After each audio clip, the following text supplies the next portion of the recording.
नमस्कार दोस्तों, अभी की ताज़ा खबर निकल कर आ रही है। अनुबंध और दैनिक वेतनभोगी कर्मचारियों की सेवाएं नियमित अधिसूचना जारी। मुख्यमंत्री सुखविंदर सिंह सुक्खू ने कहा कि सरकार कर्मचारियों के कल्याण के लिए प्रतिबद्ध है। कर्मचारियों को लाभान्वित करने के लिए कई कदम उठाए जाएंगे।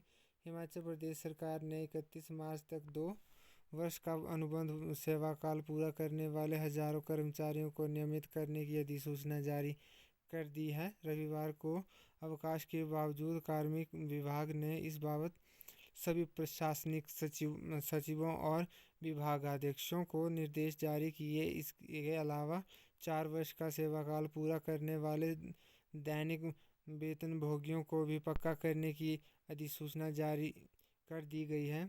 अगली खबर निकल कर आ रही है। दीपक बोले, जिन्होंने अमेरिकियों को लूटा, उन्होंने भारतीय पासपोर्ट देकर कहा वेलकम। ऑपरेशन कावेरी से तहत हमीरपुर जिले के पंसाई निवासी दीपक अग्निहोत्री सूडान सुरक्षित घर लौट आए हैं। एमबीए के बाद 5 साल से सूडान के खार्तूम के साथ सटे रियाद में एक भारतीय कंपनी में अकाउंटेंट का काम करने वाले दीपक ने कहा कि तिरंगे की ऊंची शान की वजह से हमारा बाल भी बांका नहीं हुआ। उन्होंने बताया कि सूडान छोड़कर लौट रहे अमेरिकियों को लूटने की खबर मिली तो हम लोग सोचने लगे कि अब हमारा क्या होगा, लेकिन जब हम निकले तो भारत के पासपोर्ट को देखकर ही अमेरिकियों को लूटने वाले हमारा इस्तकबाल करने लगे। यह देखकर जहां घर लौटने की खुशी दोगुनी बढ़ गई, वहीं भारत की ताकत का एहसास भी हुआ। 28 वर्षीय दीपक ने कहा कि सूडान में 15 अप्रैल से सत्ता संघर्ष शुरू हुआ। 23 अप्रैल तक एक भवन के मध्य में बने बड़े हॉल में 7 लोग ठहरे थे। हॉल के चारों तरफ कमरे थे, इसलिए गोलियों से बचने के मध्य सुरक्षित ठिकाना था। खाना करीब 15 दिन का था, लेकिन घर जाने की चिंता से भूख नहीं लगती थी।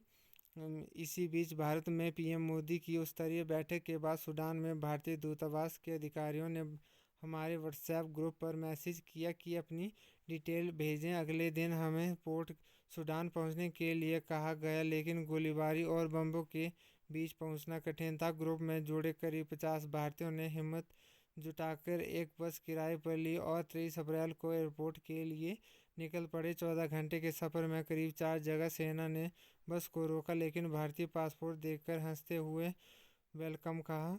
ये जवान उसी सेना का हिस्सा थे जिन्होंने एक दिन पहले अमेरिका के लोगों के मोबाइल से लेकर खाने का सामान लूट लिया था।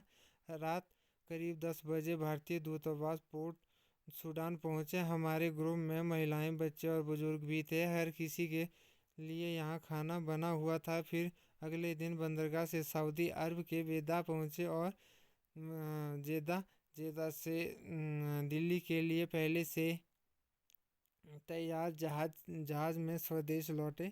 अगली खबर निकल कर आ रही है। चिंतपूर्णी मंदिर में उड़ा जन सैलाब, अवस्था देखकर लौटे श्रद्धालु।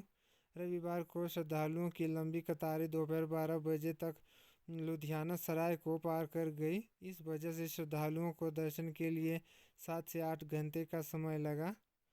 प्रसिद्ध शक्तिपीठ चिंतपूर्णी मंदिर में भीड़ वाले दिन मंदिर प्रशासन व्यवस्था बनाने में पूरी तरह असफल नजर आ रहा है। इस कारण मंदिर में दर्शनों के लिए आने वाले श्रद्धालुओं को भारी परेशानी झेलनी पड़ रही है। रविवार को भी मां के दरबार में बड़ी ज़्यादा संख्या में भक्तों का जनसैलाब उमड़ा। वहीं भीड़ में व्यवस्था बनाने को लेकर मंदिर प्रशासन के प्रबंधों के दावे खोखले साबित हुए। इसी वजह से कई श्रद्धालु बिना दर्शन किए ही लौट गए। रविवार को श्रद्धालुओं की लंबी कतारें दोपहर 12 बजे तक लुधियाना सराय को पार कर गई। धन्यवाद।